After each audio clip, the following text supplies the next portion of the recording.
Global Frackdown Day is on. Saturday marks a worldwide protest uniting all activists who want to put an end to shale gas extraction. Fracktivists, as they are called, are urging their governments to stand up to the oil and gas lobby. However, in Britain, the authorities see things very differently. Prime Minister has become a vigorous advocate of the risky technique, as Laura Smith now reports.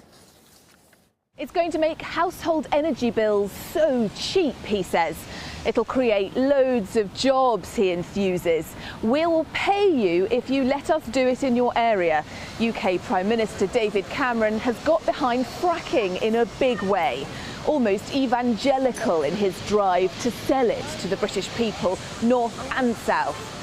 It's a tough sell, though, as he's found out from environmental groups and local people worried about countryside being scarred up and down the UK. In Balcombe, Sussex, locals and campaigners barricaded a proposed drilling site for 2 months, and they've now vowed to move their camp to wherever Quadrilla, the fracking energy firm, goes next.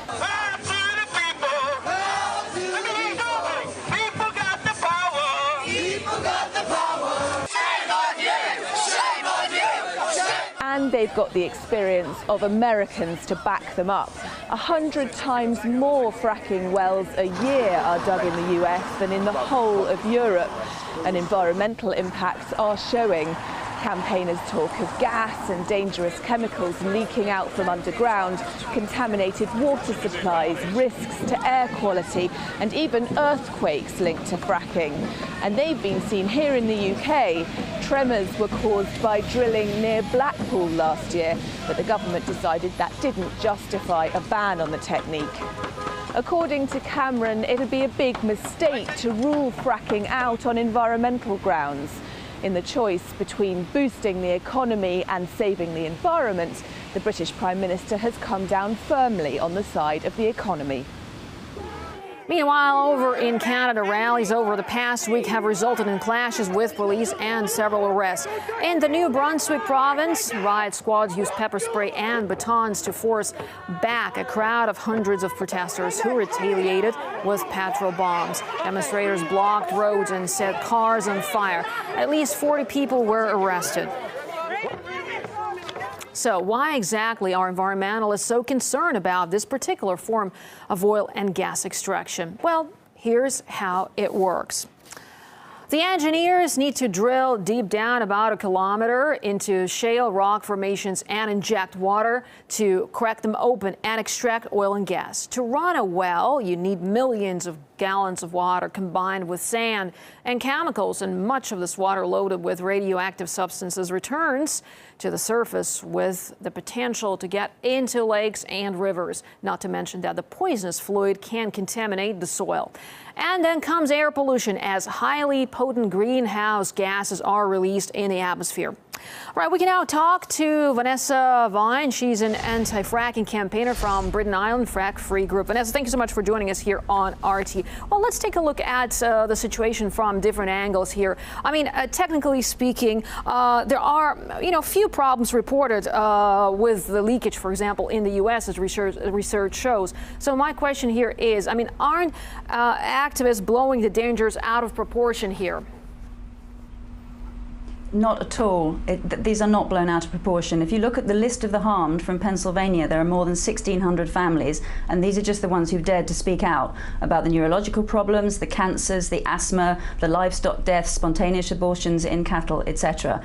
This is not overblown. This could become one of the biggest environmental movements, if not the biggest environmental movement on the planet. It's not just environmentalists, it's ordinary people all over the planet who can see that this industry is ecocidal and must be stopped. Our politicians, you mentioned David Cameron being evangelical, it's a political mania.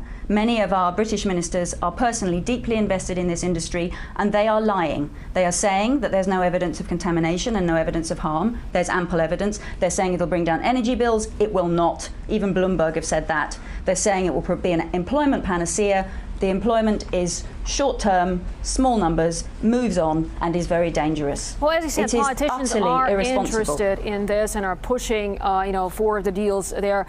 But technically speaking, I mean, does Britain have what it takes to actually pursue fracking? I mean, technology and rigs, etc. I mean, is the country equipped enough?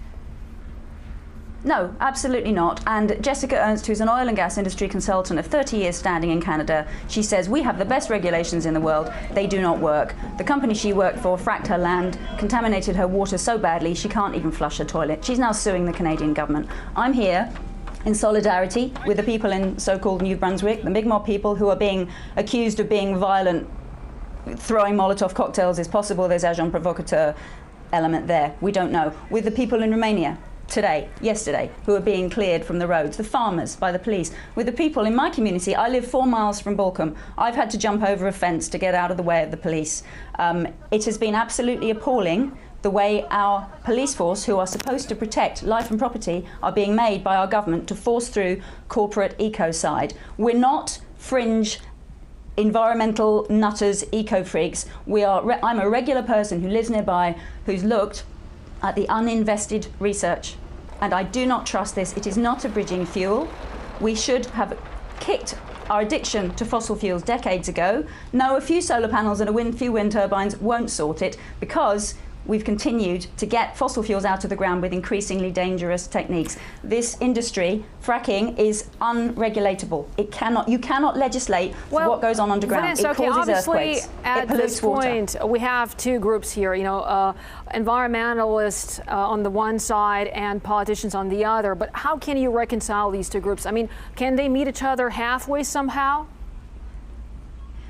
No, not if they want to go ahead with the extreme fossil fuel industry. It is unregulatable. The uninvested experts and those who used to be in the industry who have turned and are now whistleblowing are saying this cannot be regulated. It's not environmentalists, it's regular people. It's native people on the ground. It's people in rural Pennsylvania, rural Australia, upper middle class, middle England. It's people across the world, Romania, France, Germany, are saying no, because they're looking at the truth, not at what this short-term political ambition and industry, if there are so many people protesting the world over, why is it that politicians are not listening? For just the reasons I just said: short-term political ambition and corporate gain. All right, that was Vanessa Vine, activist from Frack, Britain and Ireland Frack Free Group. Thank you so much for sharing your views with us here on RT.